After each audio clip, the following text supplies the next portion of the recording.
Good morning, church. Hey, before we get to the sermon, I want to just remind you that we are having a little reception in the cafe and the Welcome Center after worship to welcome our new mission partners. So please plan on sticking around for that and getting a chance to introduce yourselves to those who have joined with us in mission. Also, if you are new to Kent Cove and you're wondering what we're all about, or you're wondering about Mission Partnership, we are doing an Exploring Mission Partnership lunch and class right after the reception in the cafe. That's a change of venue. So if you did not sign up for that, but you are here this morning, and as I say these words, you're like, I'm interested in that. We have enough tacos for you. So feel free to stay and join us for that. If you have questions, you can grab me after the service. I'd be happy to chat with you about that. The text for this morning is Esther chapter 9, beginning in verse 20. And we're going to read through verse 32. Mordecai recorded these events, and he sent letters to all the Jews throughout the provinces of King Xerxes, near and far, to have them celebrate annually the 14th and 15th days of the month of Adar, as the time when the Jews got relief from their enemies, and as the month when their sorrow was turned into joy and their mourning into a day of celebration. He wrote them to observe the days as days of feasting and joy and giving presents of food to one another and gifts to the poor. So the Jews agreed to continue the celebration they had begun, doing what Mordecai had written to them. For Haman, son of Hammedatha, the Agagite, the enemy of all the Jews, had plotted against the Jews to destroy them and had cast the pur, that is, the lot, for their ruin and destruction.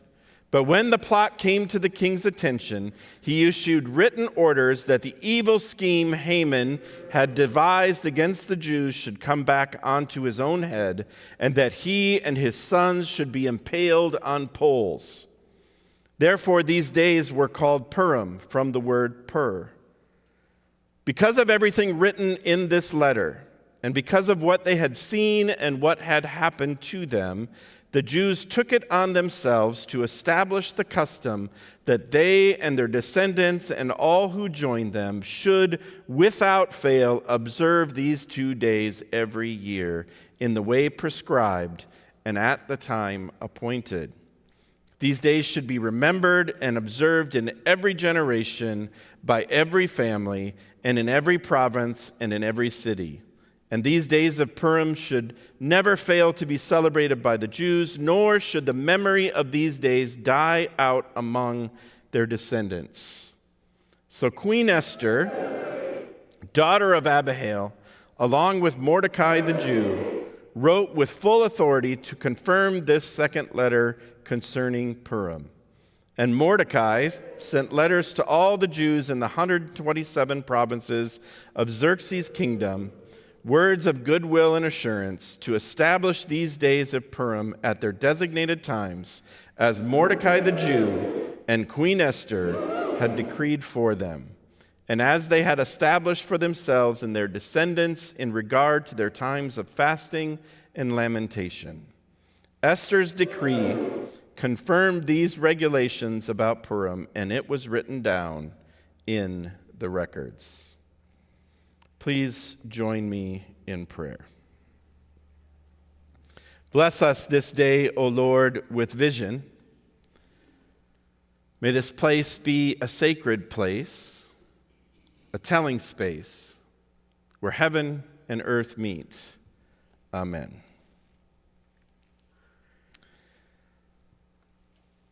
I love a good story. I love reading all kinds of different fiction and novels and historical fiction and memoirs and all of those kinds of things. partly because in those stories, we find ourselves, don't we? And I especially love a story that can trick me. Because I think I've read so many different stories, I'm pretty good at spotting pretty early who did it, why they did it, and so sometimes I get bored because it's predictable. But man, do I love a story when I get to a point and I go, I did not see that coming. Did not see that coming. And I think the story of Esther is one of those stories. One of those places where we see all of these political machinations going on, right? And we see what seems like a hopeless situation, and in the margins and in the background and in the places in between, God writes reversal. I love that. And that's part of what attracts me to this story of Esther. So today we complete our time in this book, and it has shown us so many things. And we have learned about how even though God is never once mentioned in this story, that he is all the while working for the redemption of his people. Karen Jobes, an Old Testament scholar, says about this absence, she says, the absence of God's name does not mean the absence of God's action. Another scholar says that providence often whispers, but the whisper is no less sovereign. And I think part of what appeals to me about that is that feels true.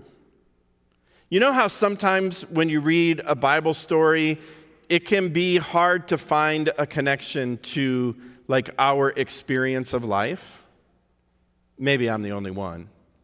But sometimes I read about these heroes in the Bible and I just don't, there's not like this immediate sense of like, oh, I relate to that. But the idea that God is working in the background, even and especially when we don't feel it or see or can't immediately see it, that I can relate to. That speaks to my experience. As I've shared throughout this series, I can point to any different numbers of seasons in my life where I wondered what God was doing and if he was, let's be honest, doing anything at all. Because it sure didn't feel like it, and it sure didn't look like it. I know that doesn't make much sense nowadays. Like we can look around and think, oh yeah, everything's, peachy. And the tendency can be to become hopeless because we don't immediately see or sense what God is up to. And that's one of the gifts of this book of Esther. Esther is not a fairy tale. It's a political thriller. Esther, behind all of the royal banquets and edicts and beauty pageants and scandal of having a hero of the Old Testament behave in such a manner, whether she had a choice or not, right? Remember we talked about the scandal of that the rabbis had back in the day of Esther, cooperating with this whole beauty pageant thing. I mean, this was scandalous stuff. But behind all of those different things, God is turning the hinge of history. Evil writes destruction. God rewrites for rescue. Evil writes for destruction. God rewrites for rescue. We have seen throughout this story how evil overreaches, right? This whole thing with Haman and how he thought he had the perfect plan. Haman thought he had this political game figured out and dialed in. And man, when Mordecai insulted him by not showing the proper respect, Haman had the exact right punishment for him. That was his intention. But the gallows, the pole that Haman meant for Mordecai, became the very pole that Mordecai himself was brought to an end on. Now, one of the other things that's super hopeful about this story is that you'll notice that God doesn't always erase evil's plan, right? We learned last week that, in the way the Persian Empire worked, once the king decreed something, he could not undecree it. But he gave Mordecai and Esther permission to write another decree to counteract that one. So while he can't just say, well, it goes away, he gives them the permission to write another one that allows for the Jews to protect themselves. And so this idea that, and we can relate to that too, right? I mean, we look around us or we look in our own lives and we see all these places where things have happened and God doesn't just appear and reverse everything and clean it all up and make it perfect. But as Paul writes in Romans, he does work all things for good for those who love him, which doesn't mean that bad things don't happen, and it doesn't mean that God intended those bad things to happen. It means that God is the ultimate writer of reversal and redemption. And so Esther and Mordecai write this response that allows the Jewish people to defend themselves. Now, this is where things get difficult. Because as we read through this, we start to see one of the things that many of us, as we seek to follow Jesus and we seek to understand God's word, we stumble into these passages where it seems like violence is being glorified. And so we're going to talk about that for just a couple minutes in a moment.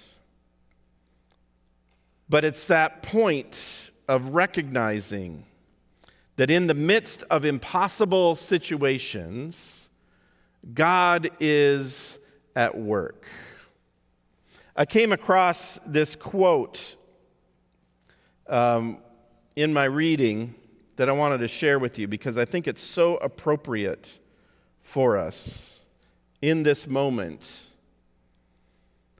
The great 20th century Bible scholar Berkouwer said this: "It is the living God of history who bends and breaks his challengers, who makes an end to wars and directs the wars of the Lord, and who as the Holy One is active in all the world, spanning the length and breadth of it.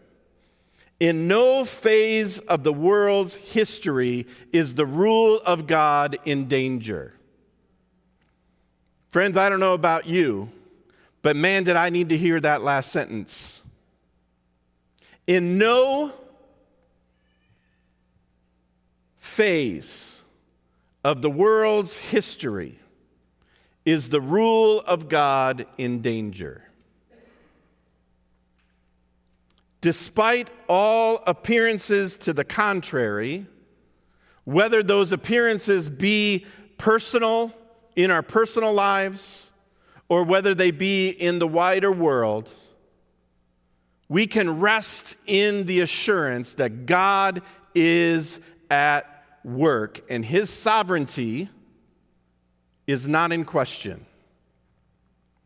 Now, that doesn't mean that everything's going to be neat and clean and tidy. I think we all can understand that. And so in the story of Esther, we come to this point where Esther and Mordecai write a new edict that allows the Jews to protect themselves. And then following that, they establish the holiday of Purim, which is to remember. Let's talk about the violence first, and then let's talk about the importance of remembrance. It's important for us to wrestle with the violence that happens then. Because as we talked about last week, it can be really easy for us to slip into a schadenfreude zone, where we look at the violence and we rejoice in the violence because, those who were intended evil are getting their just deserts. But that's not, I don't think, what God intends for us. He does not intend for us to celebrate the downfall of someone else, but he does intend to rescue us. So some thoughts about this violence. The first is this: historical realism. We have to remember and frame our reading, especially for the whole Bible really, but especially the Old Testament, when we come across these types of passages, that we're talking about a very different culture several thousand years ago. And so their understanding of the world and the way God works is different than ours. Persia, as we have seen, was a brutal empire. A brutal empire. There were no appeals. There was no Geneva Convention. There were no rules to the way things were done. And so we recognize that this is the world that this story is operating in. Going back to our friend Karen Jobes, she writes that the violence in Esther reflects not divine command, but the brutal political reality of the Persian world. The second thing that's important to point out is to pay attention to what the text tells us. Yes, there is violence, but in Esther chapter 9, verse 10, 15, and 16, there is a phrase that gets repeated over and over again, and that phrase is this: they did not lay hands on the plunder. They did not lay hands on the plunder. You see, according to the rules of their culture, when the Jews defended themselves and defeated the people who were seeking to harm them, it would have been customary for them to then plunder them, to take all of their wealth, to take all of that for themselves. That's the way it worked. But the text tells us that they did not lay hands on the plunder. Another way of saying that would be to say, this is not revenge, it is survival with restraint. This is one of those places where we see God's people responding in a way that actually, while it seems very brutal to us, is restrained in the context of that culture. So for instance, when we think about the old saying in the Old Testament, an eye for an eye, a tooth for a tooth, and we hear that and we think, man, that's brutal, right? So if you do something to me, I do it right back to you, and so on and so forth. And we hear it in that way. But what we don't maybe remember is that in the wider context, that is restraint. Because in that context, if you come for me and do violence or something to hurt anyone in my family, it becomes a blood feud. I will wipe not only you out, not only your immediate family, but your extended family, and maybe even your entire village, because that's how it's done. And so when we hear this in Esther, where they rise up and there's violence and they defend themselves, it's important to recognize that while there is violence, it is restrained. And they did not lay hands on the plunder. One Old Testament scholar says this: the story is less about vengeance and more about the end of vulnerability.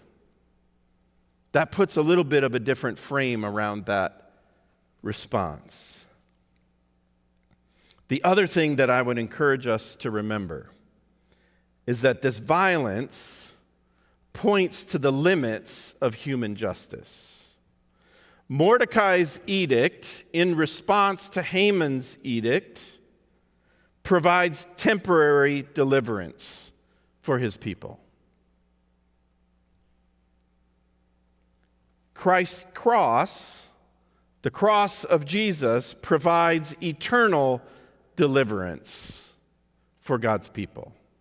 Now, we don't have time this morning to unpack all the different ways that we live in the now and the not yet. And how is it that we as followers of Jesus live in the way of Jesus in a world that has not yet experienced in fullness his redemption? But we are still called to live in that way of Jesus. So just to put a kind of a theological frame, textual frame around the problem of violence and the response, it's important to remember that this is not about revenge. If it had been about revenge, it would have been a whole lot bloodier, and they would have touched the plunder. Finally, we hear in these edicts, especially the section that we read this morning, a command that is very familiar to the people of Israel. I forget now how many times in the Old Testament this word appears, but it's a lot. And it's often, we heard it in the commands about keeping the celebration of Purim. And that word is remember. Remember what God has done for you. Remember the Exodus. Remember that God delivered you from Egypt. Remember that God delivered you from Haman and Persia. Remember that God saved you. Friends, that is an important command for us. It's an important invitation. Oftentimes as we seek to follow Jesus, we can have a sense that our lives, that we, to go back to Revelation, that we've lost our first love, that we don't have that passion around our relationship with Jesus. And part of the reason that we lose that is because we don't remember. We don't often remind ourselves how it is that God showed up in our lives. How it is that we first experienced being seized by the powerful affection of God in Jesus Christ. And it is by remembering that we kindle that passion so that we might remember to share that good news with others. So friends, I know that you come this morning, we all come this morning here out of all kinds of different experiences of life. Some of you come in the midst of great questioning and difficulty and disappointment and fear. Some of you come on the top of the mountain thinking that everything is exactly the way it should be.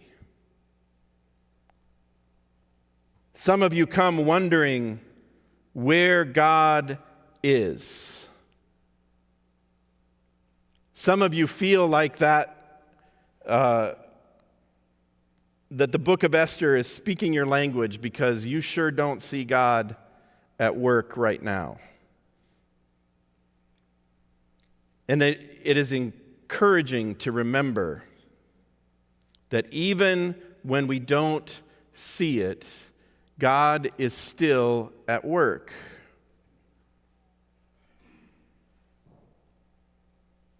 It's important to remember that providence whispers, as Brian Gregory wrote, "Providence whispers, but it's loud enough to move history." So friends, as we close out this part of this series, some questions to consider. And as I ask these questions, I would encourage you to remember, no matter what your answer is, this sentence. Friends, where does evil seem to have the upper hand in your story? Maybe you come this morning and you are convinced that evil is winning. I encourage you to remember that in no phase of the world's history is the rule of God in danger. Maybe you're seeing or wondering what edicts of fear or injustice feel irreversible to you.